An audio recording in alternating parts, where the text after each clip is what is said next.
उपवास ज्येष्ठ मास की अमावस्या तिथि को किया जाता है। वट सावित्री पर विवाहित स्त्रियां वट वृक्ष की पूजा करती हैं। धार्मिक मान्यता अनुसार वट वृक्ष की छांव में देवी सावित्री ने अपने पति की पुनः जीवित किया था।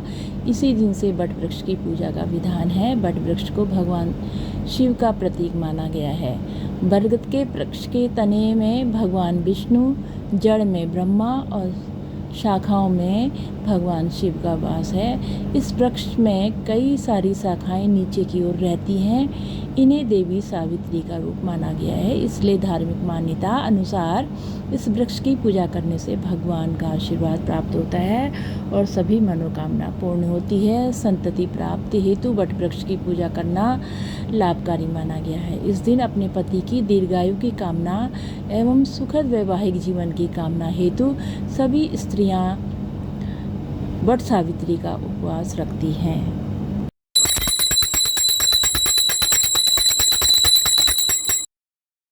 व्रत की पूजा विधि। प्रातःकाल ब्रह्म मुहूर्त में जाकर संपूर्ण घर एवं पूजा स्थल को स्वच्छ करें। स्नान आदि के बाद उपवास का संकल्प लें। 16 श्रृंगार करें। सूर्यदेव को जल अर्पित करें। पूजा स्थल पर अखंड ज्योति प्रज्वलित करें।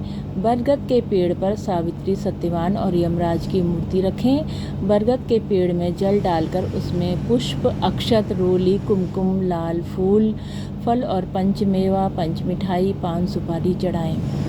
माता सावित्री को 16 श्रृंगार अर्पित करें।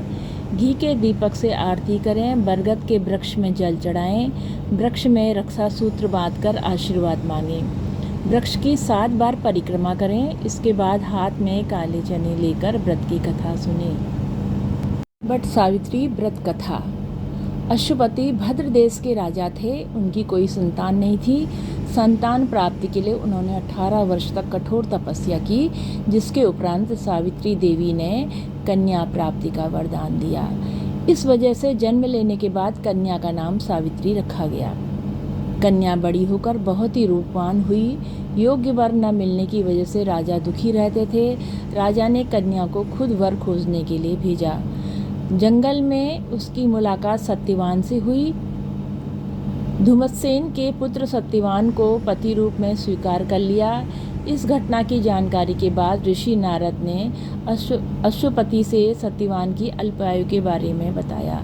माता पिता ने बहुत समझाया, परंतु सावित्री अपने धर्म से नहीं डिगी। सावित्री के दृढ़ संकल्प के आगे राजा को झुकना ही पड़ा। सावित्री और सत्यवान का विवाह हो गया। सत्यवान बड़े गुणवान, धर्मात्मा और बलवान थे। सावित्री राजमहल को छोड़कर जंगल की कुटिया में आ गई। उन्होंने वस्त्राभूषणों को त्याग कर अपने अंधे सास ससुर की सेवा अंतर्मन से प्रारंभ कर दी। सत्यवान की मृत्यु का दिन निकट आ गया। नारद ने सावित्री को पहले से ही सत्यवान की मृत्यु के दिन के बारे में बता दिया था। समय नज़दीक आने से सावित्री अधीर होने लगी। उन्होंने 3 दिन पहले से ही उपवास शुरू कर दिया।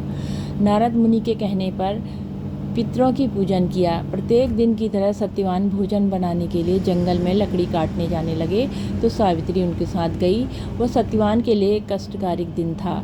सत्यवान लकड़ी काटने पेड़ पर चढ़े, लेकिन सिर चकराने की वजह से सावित्री पति का सिर अपनी गोद में रखकर उन्हें सहलाने लगी। तभी यमराज आते दिखाई दिए, जो सत्यवान के प्राण लेकर जाने लगे। सावित्री ने यमराज के पीछे पीछे जाने लगी। उन्होंने बहुत मना किया, परंतु सावित्री ने कहा, जहाँ मेरे पतिदेव जाते हैं वहाँ मुझे जाना ही चाहिए। बार बार मना करने पर भी सावित्री पीछे पीछे चलती रही।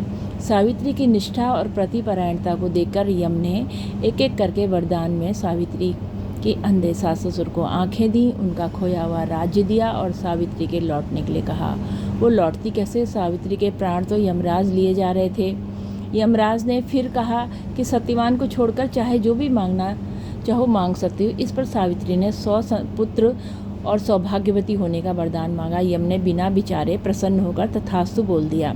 वचनबद्ध यमराज आगे बढ़ने लगे। सावित्री ने कहा कि हे प्रभु, मैं एक पतिव्रता पत्नी हूँ और आपने मुझे 100 पुत्र होने का आशीर्वाद दिया। यह सुनकर यमराज को सत्यवान के प्राण छोड़ने पड़े। सावित्री उसी वट वृक्ष पर आ गई जहाँ उसके पति मृत्यु का शरीर पड़ा था। सत्यवान जीवित हो गए। माता पिता को दिव्य ज्योति प्राप्त हो गई और उनका राज्य भी वापस मिल गया। इस प्रकार सावित्री सत्यवान चिरकाल तक राज्य सुख भोगते रहे। माता सावित्री की कहानी हमें दृढ़ संकल्प और मजबूत इच्छा शक्ति और ईश्वर पर अटूट आस्था बनाए रखने व विपरीत परिस्थितियों में भी धैर्य न खोने की प्रेरणा देती है। अमावस्या तिथि प्रारंभ 29 मई 2022 को दोपहर 2:54 पर। अमावस्या तिथि समाप्त 30 मई 2022 शाम 4:59 पर। इसलिए ये व्रत 2 दिन किया जाएगा। उत्तराखंड में ये व्रत सभी लोग 29 मई को कर रहे हैं और अन्य जगह ये व्रत 30 मई को कर रहे हैं। जो महिलाएं 29 मई को व्रत कर रही हैं उनके लिए पूजा का शुभ मुहूर्त रविवार प्रातः 10:34 से दोपहर 12:46 अमृत अभिजीत मुहूर्त होगा। 30 मई को व्रत के दिन सर्वार्थ सिद्धि योग बन रहा है। यह योग सुबह 7:12 से प्रारंभ होगा जो पूरे दिन रहेगा। इस दिन सुकर्मा योग सुबह से लेकर रात 11:39 तक रहेगा। इस दिन शनि जयंती भी है। आप सभी सौभाग्यवती महिलाओं को वट सावित्री व्रत की बहुत बहुत शुभकामनाएं। आपका अखंड सुहाग बना रहे।